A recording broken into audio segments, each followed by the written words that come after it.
Hey folks, Jonathan here. Okay, another little project along the way. Been working on the truck pretty hard, and but we got a little thing we need to fix here for a buddy of mine. Probably needs it this weekend, I think. But anyway, this is for a steam, I believe it's for a traction engine, I'm pretty sure. And I didn't absolutely ask him for sure, but I think that's what it was for. And it's got a problem. So we'll try to make this simple, but what happens is when these balls come out,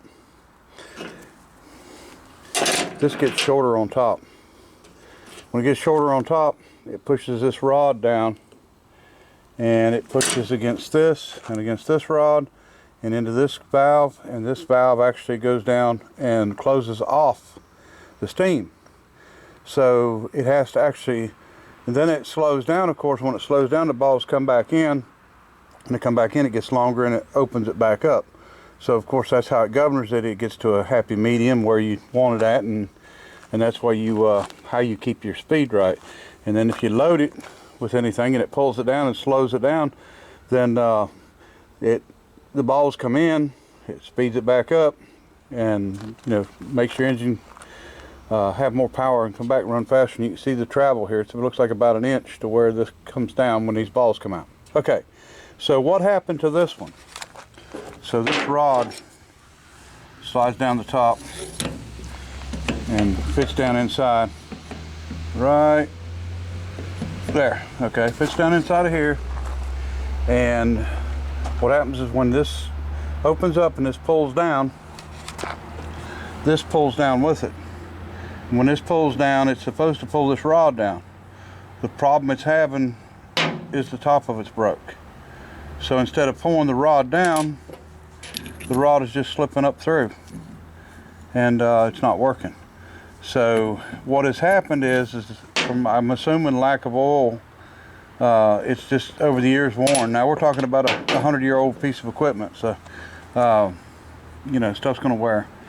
So but anyway, so we got to do something to get this back. Well, this is a little different because this one's got an adjustment on top. Most of these our ball ranger governors, they adjust at a different spot. This one here, you adjust it from the top, and that gives you your max speed and all that happy stuff. So what we've got, I found this one, and I said, well, I can just machine the inside of it out to match, well, quit falling through there, but anyway, to match that, and then we would have what we needed to screw on there. The problem is the threads are smaller, and I don't have one with the right thread. So that leaves us with one other option, and that's going to be to machine the top of this and either press something in it or put something around it and pin it, or something to get this hole back smaller so this don't slide up through the top. So that is our goal right now, and you can see what it was doing. It was just sliding up. So what was happening was he was running at wide open. When the balls came out, the rod slid up instead of pushing down on this, and then it basically just didn't slow down. It was still running at full speed. So anyway, so that's what we got to do. I had this chucked up. I took it back out. I dial indicated it in. I don't know how far down it's supposed to be, but you can see some scratch marks in there. So it could be down that far, but I don't know. I just want to put enough in it, and it's adjustable. So there's two thumb screws that goes on here, and then this actually turns to move it. And so it's really adjustable. And anyway, so that's our plan, is to come up with something on that, and that's not going to be the easiest job in the world to do. I thought I could take it off, basically cap over top of it and pin it, and then redo the hole in the end. But one thing about it is I don't want it to look new. I still want to try to make it look like it used to look. In other words, sort of like a finial, like is what well, that's what I call it. I don't know what it is, but so instead of just a block look or something like that, we're going to see what we can do with it. But that's what we got to fix. So let's see if we can get at it and do something with it. All right, folks. All right, we got her in here. I think I decided what I'm going to do, what I'm going to use. This is the knocker that we made to get that piece out of the piston. I don't think we'll need it again. Not for that size anyway.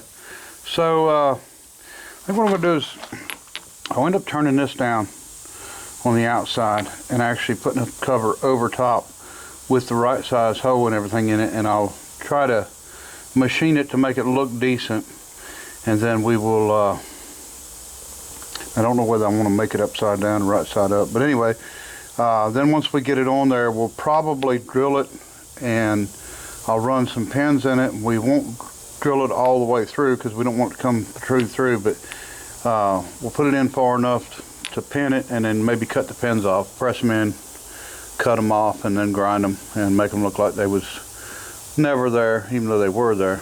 So that's the plan. Probably just part of this taken off, and we'll come up with a size and then hollow this out. I think we can do it. It's going to take a little bit of work, a little imagination, but I think one way or the other we'll get her done. So I think we'll make this piece first, and then I'll make this to fit it. That's the plan. All right. Okay, I changed my mind. Real quick, changed my mind. I think I'm just going to turn this down to get me a size and then straighten this out. And that's about all we're going to need to do, because I'm going to try to incorporate everything else into it. Now, it might not look exactly the same, but it'll look good enough that it won't be an eyesore. You know, it won't look like something completely out of place, like a billet machine piece or nothing. So we'll do it first. So we're going to put it in, and we'll dial indicate it in and get it cut. All right.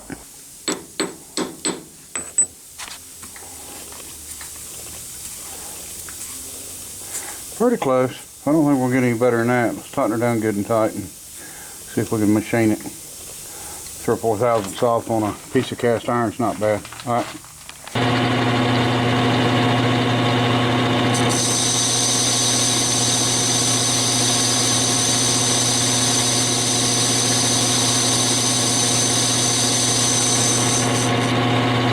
All right, folks, here's what we've got.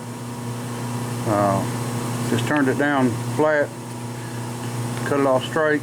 Now we're going to start making our other piece to go over top of it. That'll give me plenty of thickness here to pin to. Or we might put a set screw in the side of it or something like that. I don't know. We'll figure it out.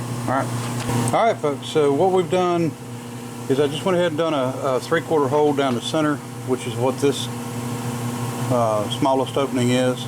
So this is going to be the upper part. We're sort of building this upside down, and now I'm going to bore it out for this to fit into, and then we'll do what we need to do to the outside, and then we'll part it off, and then probably get it on here, and then we'll recheck it, and then try to, you know, massage it into shape like we want it. So all right, so that's the plan. Let's bore it out to whatever size this is. I hadn't even measured it yet, so of that OD. All right, folks, so here's what we've got. This will fit up inside, and I'm going to figure out how I'm going to do it, when I'm going to pin it, or what I'm going to do. But we'll go ahead and do a little work on the outside of it for some looks. Try to make it look sort of like the finial that it was. So we'll see how that turns out. All right, folks, here's what we've got. We're getting ready to cut her off here, and once we get it off, I'll get it drilled and put on, and then we'll rechuck it and see if we can finish it off. All right, folks, so it's drilled and tapped and tightened down. Now I drilled into the case too, so when these set screws go in, they're all the way into it, so this thing cannot pop off. So, which, I mean, there wasn't really much pressure on it anyway. When it pushes down, it actually pushes that rod down, but we've got plenty to hold it, so we don't have to worry a bit about it. Put 3 set screws in, and we're ready to go. I think everything's right. We can start putting this thing back together. All right, folks, we've got her fixed. So back together, and this is an adjustment to get. I got all the play out of it, so it should work just like it is. It's not hard to adjust. You know, he can do some changing on it if he needs to, but I think it's going to be fine. Now, when the balls come out and this goes down, instead of just letting this rod shove through the top, it's going to actually pull it down with it and move the gate here, or whatever you want to call it, the valve to shut off the steam. So it should be working. And now I'll just make sure he keeps a little oil shot down in the top of that hole there, and maybe that won't happen again. And as you can see, he's good at oiling it. It's just a wear spot up there, I guess. But anyway, that'll do it. And appreciate everybody watching. And until next time, bye.